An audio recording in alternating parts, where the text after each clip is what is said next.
What's going on, everybody? Welcome to the Best Family Homestead. And today we're going to try it and get started sinking the post for our gate and getting holes dug to put our fence in. So my plan is to sink the main support for the fence, because the fence is heavy, or the gate, I'm sorry, to sink the main post for the gate. And I want to use concrete on that. I'm going to use one of these bigger cedar logs, probably one that's about 8 or 9 inches. That's going to be to support the gate. And then for the front, where I'm using my cutoffs, I'm going to be using the smaller cedar logs that aren't big enough to split. And then once we get to the corner, I'll go to the gifted treated cedar, reclaimed cedar fence posts. Well, that's my plan. So let's see how much of that we can get accomplished today. All right. Looks like more thunderstorms, but according to the radar, everything's not supposed to be bad, so I don't think we'll get totally rained out. So I got to, first thing is lay out how I want this. I've been thinking about it a lot. I was going to go straight to the edge of the porch or to the edge of the house, because generally that's how a backyard fence is. But if I do that and run straight, it's going to leave me like a real dead space in between the doghouse and the fence. That'll just be hard to take care of. So I think what I'm going to do is I'm going to come out and start the actual fence somewhere about right here. That ground's so hard. I'm glad I got the auger. And run it so that I have enough room to get the mower between the doghouse and the fence. And then right here, I'll just run, I won't do the log section. I'll just run some posts and go to the corner of the house at an angle. And you can friggin' morning glory. Like, I just pulled all this off these roses about a week ago. Can't wait to get the roses moved, because they're actually starting to come back and do a little bit better. So I think they're healthy enough to move. All right, well, let me figure out my math and get some measurements and whatnot done.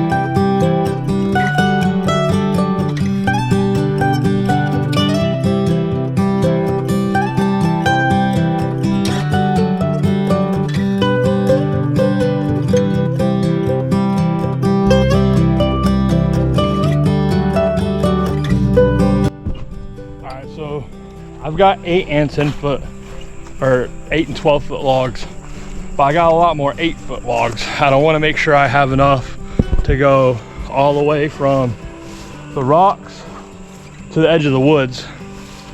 My gate is 7 foot long, so what I'm going to do is make 8 foot sections.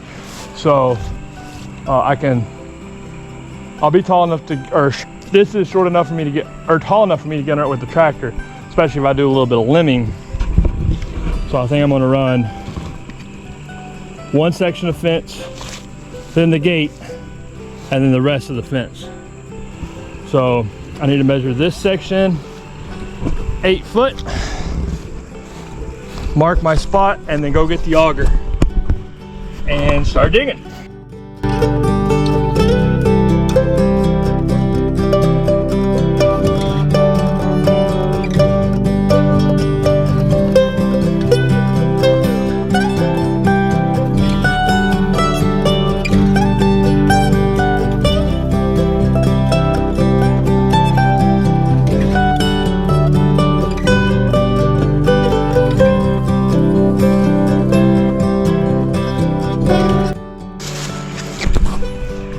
All right, so fence, gate, and then fence. I think that'll look good. So this might end up being a little bit shorter by the time I get the latch and the hinges and everything on the gate. This first one, that'll be all right. It'll keep it a little bit of distance from the beds over there, kind of center it up. Like I said, I'll get the pole saw and fix a little bit, or cut a little bit on that tree right here, where it won't hit the tractor. So, done a lot of talking. Most of that's because I have to talk things through to really figure it out in my head. So now we're going to unhook the bush hog, see about hooking up that auger, and get that big pole set, because it's going to have to set overnight at least before I can hang that heavy gate on it.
was about 5 million times easier than post hole diggers. Still no need to go get the post hole diggers to clean it out all the way down, but yeah, that's gonna save some time.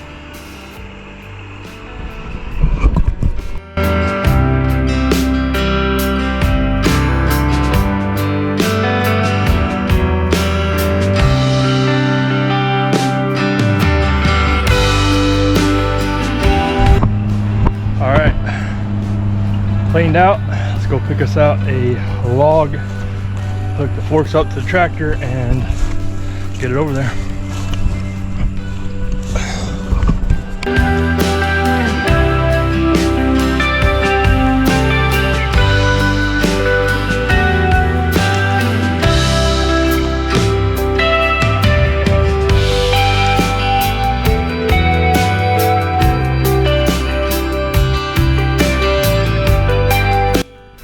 All right, so I picked out a generally straight log. Got a little bend in it, but it won't make a lot of difference. It's a rustic fence anyway. So it's really long. This will probably be one of the deepest ones I put in, and I want plenty of room for concrete. So what I'm gonna do now is measure and see how much I need to cut off in order to keep the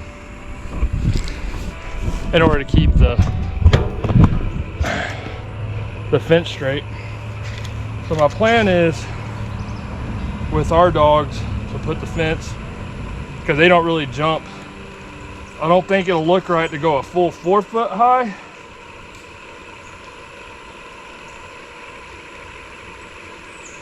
Yeah, I think I'll go 4 foot. So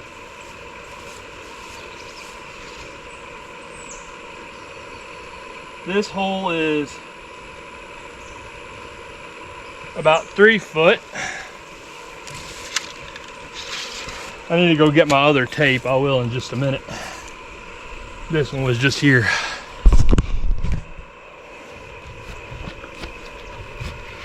So 4 plus 3, 7. So this log is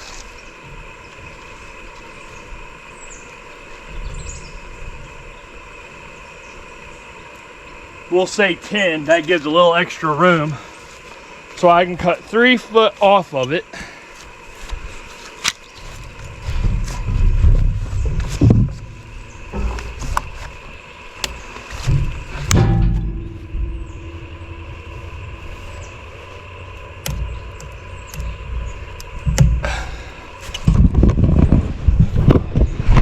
If I cut 3 foot off of it, that still leaves me room to trim it. That still leaves me plenty of room to trim it once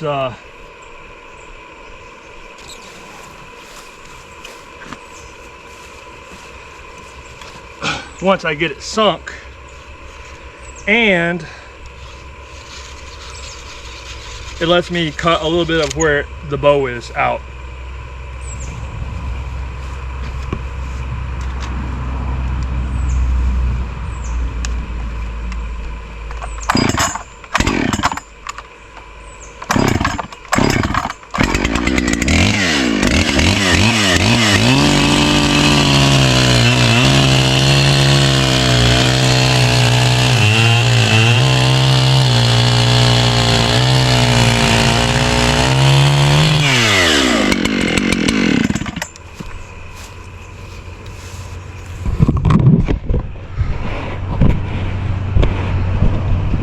All right, a couple of things to remember when putting a post in the ground. One, you want to use some kind of rot resistant wood is best if it's available. This is cedar. It's not red cedar, it's white cedar. But still very rot resistant, just not as aromatic. One of the other important things is you want to put it in upside down. So that's the big end. This is a small end because the cells in the tree are designed to pull water from the ground upwards. So if you put the big end in the ground, it's going to let that piece of wood soak much more moisture up than up from the ground than if you put it in upside down. Another thing we're going to do is we're going to find a rock and throw a rock down in the bottom. What that's going to do is, if it rains, because even with the concrete it's porous, and the water starts to puddle up, which it would take a lot of rain to get that far down, but if it did, it'll leave a couple inches of room before the water gets above the level of my post. Another thing, and I see this a lot on some of the old home restorations and just some of the general forums and Facebook groups, is, and on the comments on mine and Robert's channel, and it's been something I've been wanting to address for a little while. So like I always say, warning, Aaron rants ahead. There, you've been warned. People have this obscene fixation now with treated wood, treated wood, treated wood, treated wood. It's got to be treated wood. You know, we get the comments almost every video where we're working, especially at the old bird farm, because I haven't got to the point of doing a whole lot of the work on this house on my channel yet. But, oh, you're wrong, you should have used treated wood on that. And a lot of people, oh, you should never put a post in concrete. All right, folks, treated wood's cool and all if you like, you know, something with a lot of arsenic in it. Pretty dangerous chemicals in that stuff. Might last a little bit longer than just say a pine or something. You know, maybe if you're building an outdoor deck or something, yeah, I could see it for a patio. But I have seen treated lumber fail and rot just as fast as untreated lumber. Case in point, 1824. That's not treated. There's a little bit of termite damage, and where people have bumped it, you know, putting windows and stuff in. Over here, there's a little bit of termite damage, but it's not rot, it's termite damage, old termite damage. 194 years old. 194 years old. 194 years old. All that up there, 194 years old. Not treated. At Robert's house, 140 years old.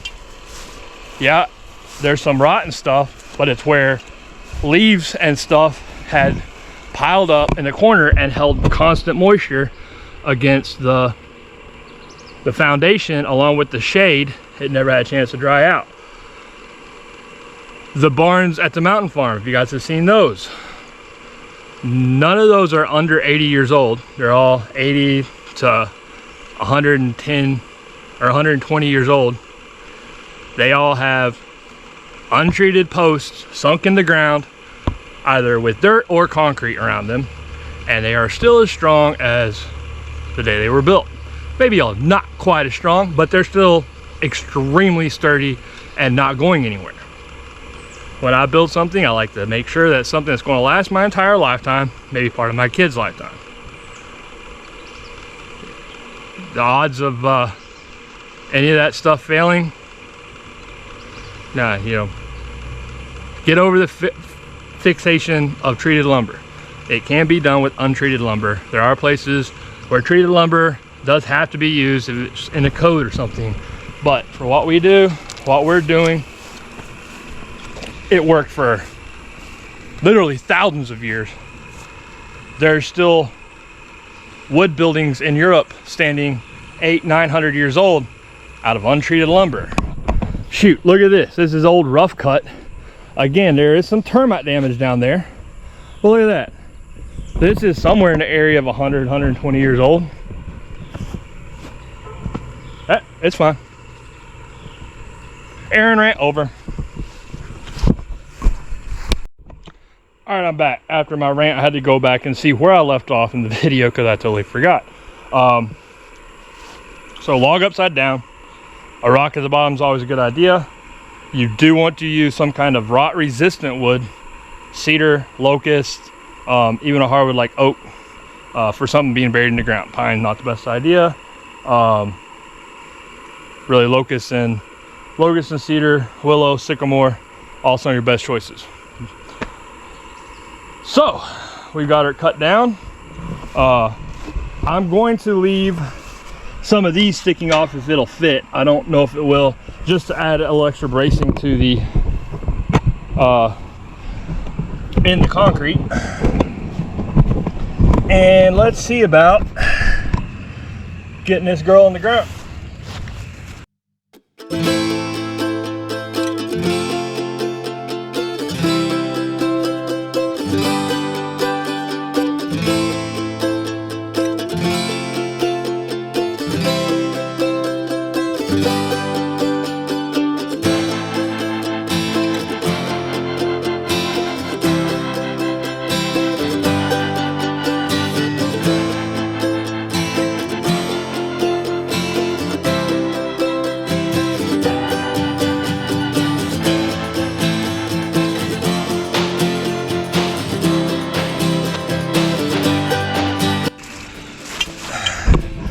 I only brought the 6-inch auger, not the 12. I didn't think about my main post. Too easy though. We're gonna spin it around. We go next to it. Do maybe 2 more holes, kind of in a triangle. Clean it out, and that's gonna be better anyway because it's gonna get more concrete to hold this one, since it is gonna be holding the most weight.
I'm pretty sure I got enough Quickcrete.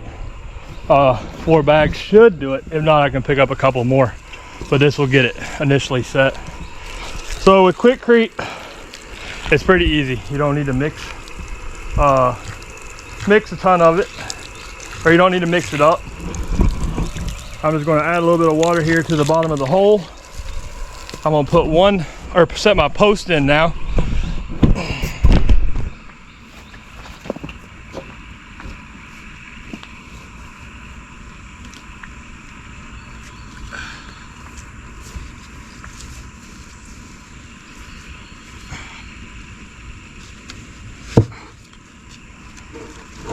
Make sure it's on my rock.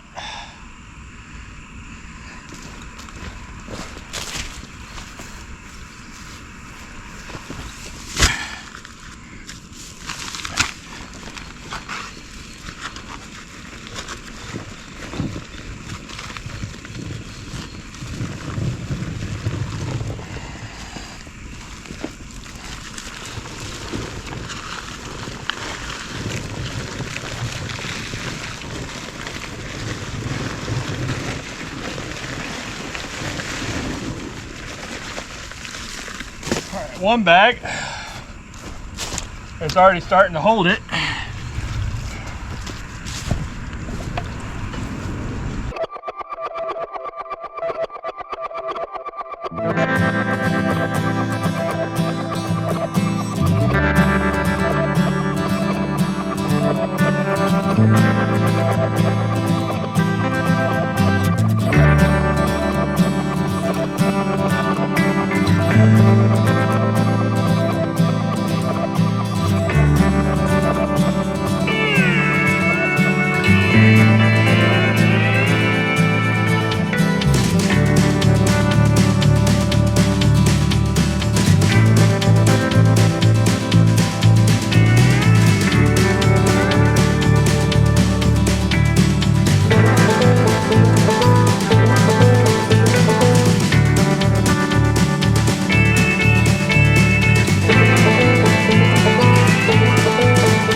Well, there you have it.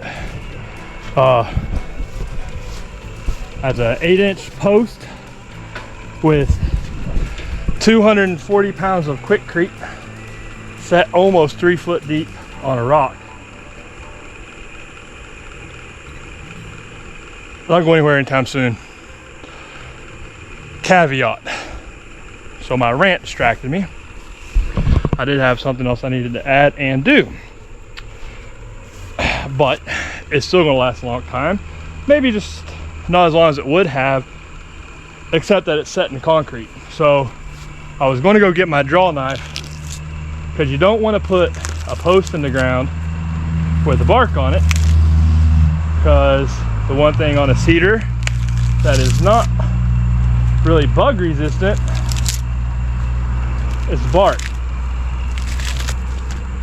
So I should have got my draw knife and ripped all this bark and the first layer of wood off. Would have been a much bigger deal if I had not set this post in concrete. That's what Aaron gets for going off on a rant. That water, I didn't use nearly as much water as I would have if I'd mixed it. That water will soak down in, it'll be gone here in a couple minutes.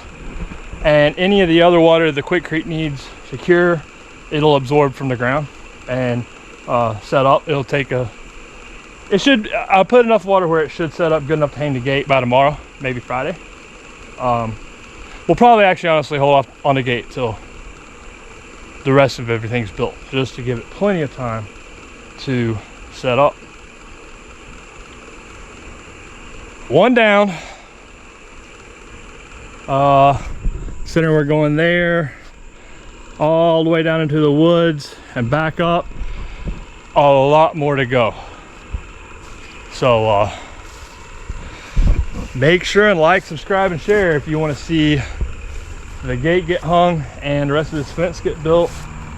And oh, the dogs stay in, because once I have this hard fence up with the goat wire, I'll be able to put, I'm still going to use the electric fence, but I'll be able to run it out so that they won't be able to go over it, they won't be able to go under it and just push this down.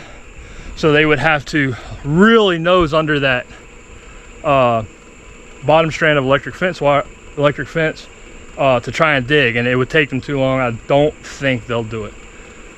I'm sure that Panda will figure out a way to outsmart it again. Needed to be fenced. I'll feel better. All right. Mostly correct way to set a cedar fence post, a cedar gate post, really. Make sure, and I already said that. My rant got me all messed up. Thanks for watching. I'll see you next time.